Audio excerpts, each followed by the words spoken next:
এরপরে আরশে মুআল্লায় গেলেন। কোথায়? আরশে মুআল্লা। আরশে মুআল্লায় যখন উঠলেন, আমি শর্টের মধ্যে আসছি, মূল বিষয় এবার ফিরে আসবো, এই জন্য বেশি ডিটেলে যাচ্ছি না। আরশে মুআল্লায় গেলেন। আরশে মুআল্লায় যখন পৌঁছালেন, যে আরশে মুআল্লায় উঠলেন, আল্লাহ পাকের হুকুম আসলো, আওয়াজ, কিফ ইয়া মুহাম্মদ ইন্না রাব্বিকা ইউসাল্লি, থেমে যান হে মুহাম্মদ সাল্লাল্লাহু আলাইহি ওয়াসাল্লাম, নিশ্চয় আপনার রব আপনার উপরে সালাত পড়তেছেন। সালাত, ইউসাল্লি, বললাম না সালাতের 56টা মানে আছে ডিকশনারিতে, 56 মিনিংস আর সালাত। সালাতের নামাজকেও সালাত, দরুদকেও সালাত। আবার সালাতের আরেকটা মানে হচ্ছে নৈকট্য লাভ করা বা নৈকট্য অর্জন করা, কুরব হাসিল করনা, নিকটে যাওয়া, নৈকট্য লাভ করা, এটাও সালাতের মানে। তো এখানে দুই রকম মানে হতে পারে। হে আমার হাবিব, আপনি থেমে যান, আপনার রব আপনার উপর সালাতুস সালাম করছেন। আমার হাবিব আমার কাছে আসছেন, তাই ইস্তেকবালের জন্য রব আপনার উপর সালাতুস সালাম করছেন। এটা এক মানে। আর এক মানে হতে পারে, হে আমার হাবিব, আপনি অনেক পথ অতিক্রম করে এসেছেন, এখন আপনি মেহমান, আমি রব মেজবান, অতএব আপনি থেমে যান, আর আপনার আসার দরকার নাই। ইন্না রাব্বিকা ইউসাল্লি, এখন আপনার রব আপনার নিকটে যাবেন। আপনার রব আপনার নিকটে যাবেন। কোরআনে আল্লাহ পাক বলেছেন সূরা নজম, সূরা আন-নজম, দেখুন এই নজমে পরিষ্কার আছে। আল্লাহ রাসূল যখন মেরাজ শরীফের ঘটনা বর্ণনা করলেন, মেরাজের ওয়াকিয়া, তো যখন বললেন এইরকম আমি আরশে মুআল্লায় গেছি, আল্লাহর সাথে কথা হয়েছে, দিদার হয়েছে, বাইতুল মুকাদ্দাস গেছি, 7 আসমান ভ্রমণ করেছি, জান্নাত ভ্রমণ করেছি, জাহান্নামেও আযাব দেখেছি, জান্নাতেও সবকিছু দেখেছি। আরশে মুআল্লা আল্লাহর সাথে আমার যা কথা হয়েছে, তাকে সব বিদ্রুপ করতে লাগলো, বলল উনি এখন বিপদগামী হয়ে গেছেন। আস্তাগফিরুল্লাহ। মুশরিকরা কি বলল? উনি বিপদগামী হয়ে গেছেন, ভুল বকছেন, প্রলাপ বকছেন। আল্লাহ পাক জালালে চলে আসলেন, হে আমার হাবিব, আপনি খামোশ, আপনি চুপ থাকেন, আমি খোদা জবাব দিব। তার কারণ আপনি তো আমার কাছে আসেন নাই, আপনার কোনো দোষ নাই, নিয়ে এসেছি আমি, অতএব জবাব দিয়ে আমি খোদা করব। বললেন ওয়ান নাজমে ইযা হাওয়া, বললেন নক্ষত্রের কসম যখন তা অবতীর্ণ হয়। নক্ষত্র বললেন মানে নক্ষত্রের নেই, নক্ষত্র রাতের বেলায় যেমন নিশাচরকে অন্ধকারকে আলো দেখায়, পথ প্রদর্শন করে, গুমরাহিকে অন্ধকারকে দূর করে আলো দেখায়, তেমনি গুমরাহিকে দূর করে আপনার মিষ্টি আলোতে হেদায়েতের রাস্তা পাই। এইরকম নক্ষত্রের ন্যায় মুহাম্মদ মুস্তাফার কসম, ইজা হাওয়া, যখন মেরাজের রাত্রে আপনি অবতীর্ণ হলেন, মা দাল্লা সাহিবুকুম ওয়া মা গাওয়া, তোমরা বলতেছো মুহাম্মদ পথভ্রষ্ট হয়ে গেছেন, নাউযুবিল্লাহ, এবং উনি প্রলাপ বকছেন। বললেন মা দাল্লা সাহিবুকুম, তোমাদের সহচর, তোমাদের সাথী, তোমাদেরকে সঙ্গে রাখনেওয়ালা, তোমাদের মালিক পথভ্রষ্ট হন নাই এবং বিপদগামীও হন নাই। ওয়া মা ইয়ানতিকু আনিল হাওয়া ইন হুয়া ইল্লা ওয়াহয়ুহা, বরং উনি যা যা বর্ণনা করছেন, মেরাজের যা যা ঘটনা তোমাদেরকে শোনাচ্ছেন, উনি নিজের থেকে কিছু কথা বলেননি। উনি যা বলেছেন ওয়া মা ইয়ানতিকু আনিল হাওয়া, যা ওহী হয়েছে ওটাই বলেছেন।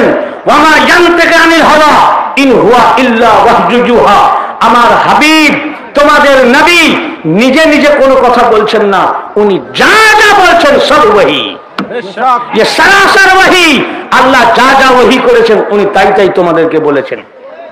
জুমিরাতিন ফাস্তাওয়া ওয়া হুয়া বিল উফুকিল আ'লা, আমি আমার হাবিবকে কোথায় এনেছি জানো? তোমরা ইনকার করো, তোমরা অস্বীকার করো। সূরা নজম, সূরা আন-নজম, আল্লাহ পাক বলেন ওয়া মা ইয়ানতিকু আনিল হাওয়া ইন হুয়া ইল্লা ওয়াহয়ুহা। এরপর বললেন কি? সুম্মা দানা ওয়া হুয়া বিল উফুকিল আ'লা, আল্লাহ পাক তার হাবিবে মুকাররমকে খালকের খুলকাতের সৃষ্টির সবচেয়ে উঁচু কিনারায় নিয়ে আসলেন, টপ মাকামে, সর্বোচ্চ মাকামে। এখানে আল্লাহ পাক ব্যবহার করেছেন আ'লা। আ'লা, আ'লা শব্দটি আলা শব্দের superlative degree, superlative degree, superlative degree. আলা মানে সর্বোচ্চ মাকাম, টপ মাকাম, সবচেয়ে উঁচা, যার পর আর উচ্চতা নাই, মানে সৃষ্টির সৃষ্টির শেষ কিনারায়, আলা আলা মানে সর্বোচ্চ, যার পর আর কোনো মাখলুক নাই, সৃষ্টি জগৎ নাই। অর্থাৎ আল্লাহ তাআলা তার হাবিবকে আলা মাকামে নিয়ে আসলেন। সবচেয়ে টপ মাকামে কে আছে? সবচেয়ে টপ মাকামে কে আছে? আল্লাহ পাক বলছেন আমি সবচেয়ে উঁচা জায়গায় নিয়ে আসলাম, যার পর আর কোনো উচ্চতা, যার পর আর কোনো উচ্চতা নাই। ওই রকম জায়গায় কে আছে জানেন না? কে আছে? আল্লাহ না? সবচেয়ে টপ জায়গায় কে আছে? যার পর আর কোনো জায়গা নাই, যার পর আর কোনো উচ্চতা নাই, যার পর আর কোনো উচ্চতা নাই, জায়গা নাই, মাকাম নাই, ওই জায়গায় কে আছেন? আলা মাকামে কে আছেন? আল্লাহ পাক বলছেন যে আলা মাকাম, যার পর আর কোনো উচ্চতাই নাই, যার পর আর কোনো জায়গা নাই, সেই টপ মাকাম যেখানে তোমার রব আছেন, ওই আলা মাকামে আমি আমার হাবিবকে এনেছি।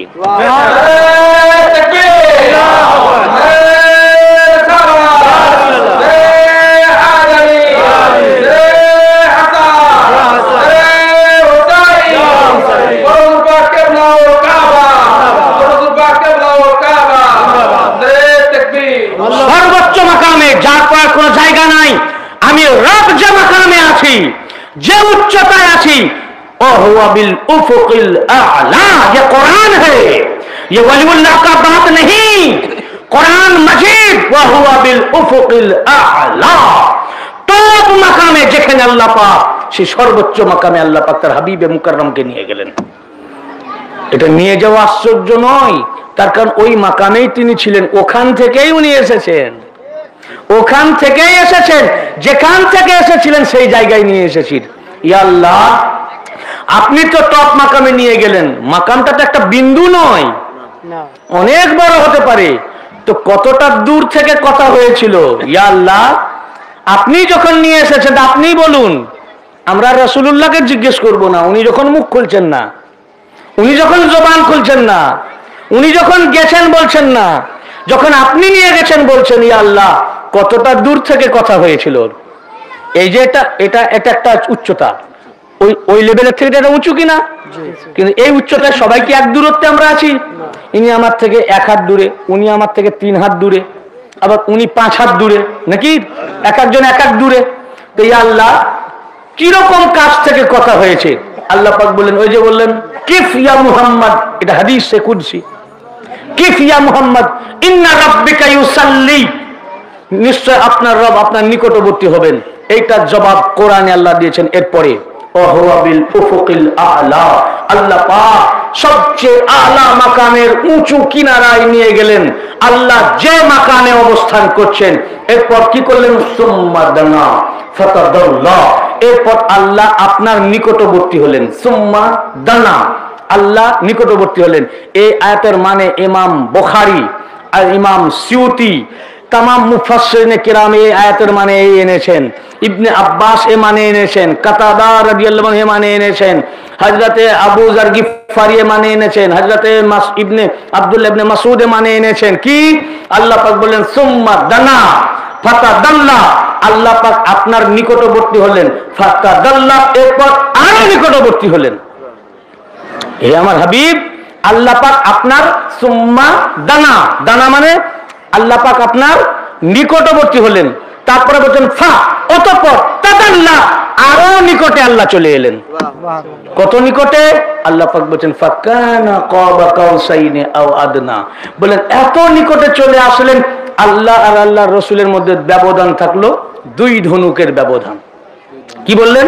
2 ধনুক। ফাকানা কাবা কাউসাইন, যে এইরকম আমরা ডিস্টেন্সে চলে আসলাম, আমি আল্লাহ আর আমার হাবিব। সূরা নাজম, যে 2 ধনুকের ব্যবধান। 2 ধনুক বললেন কেন?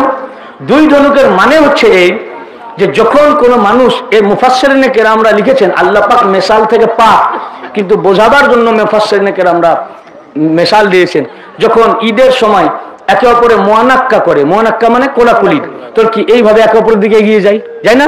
তো এইভাবে যখন এগিয়ে যায় তখন আকৃতিটা ধনুকের মতো লাগছে না? কি লাগছে না? আরো দেখিয়ে দিই, দাঁড়ান তো আপনারা দুজনে।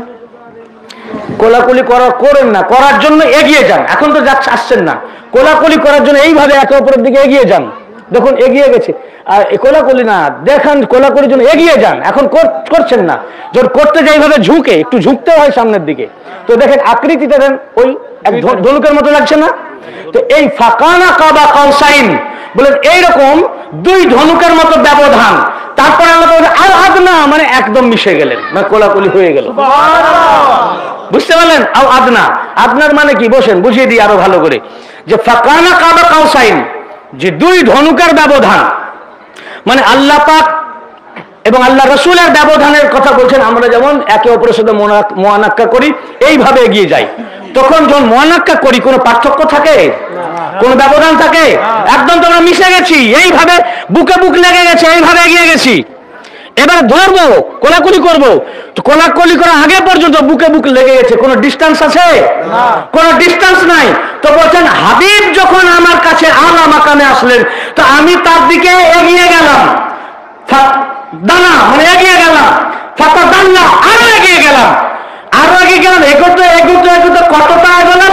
কাবা কাউসাইন, মানে কোনো ডিস্টেন্স নাই, এইরকম এগিয়ে গেলাম। আর আদনা অথবা তার চেয়েও কম, মানে একেবারে মিশে গেলাম। কাবা কাউসাইন মানেই তো পার্থক্য নাই। কাবা কাউসাইন মানে কোনো ফাসলা নাই, ডিস্টেন্স নাই। তো কাবা কাউসাইন মানে নো ডিস্টেন্স, কিন্তু দুটি ওজুদ। কাবা কাউসাইন মানে কোনো পার্থক্য নাই, ডিস্টেন্স নাই, তফাৎ নাই, কিন্তু দুই ওজুদ, কুদরতি ওজুদ। আল আদনা মানে এক ওজুদ, দুটো মিলে মিশে একাকার হয়ে গেলেন।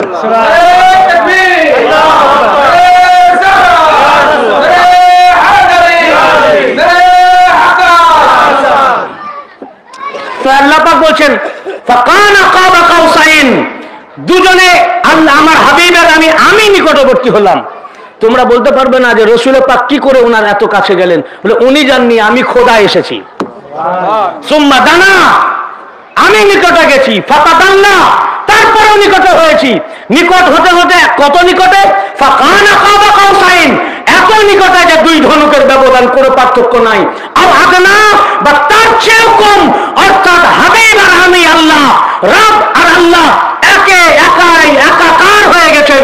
যে আহাদ থেকে নূর এসেছিল, এই নূর ফের আহাদে মিশে গেছে।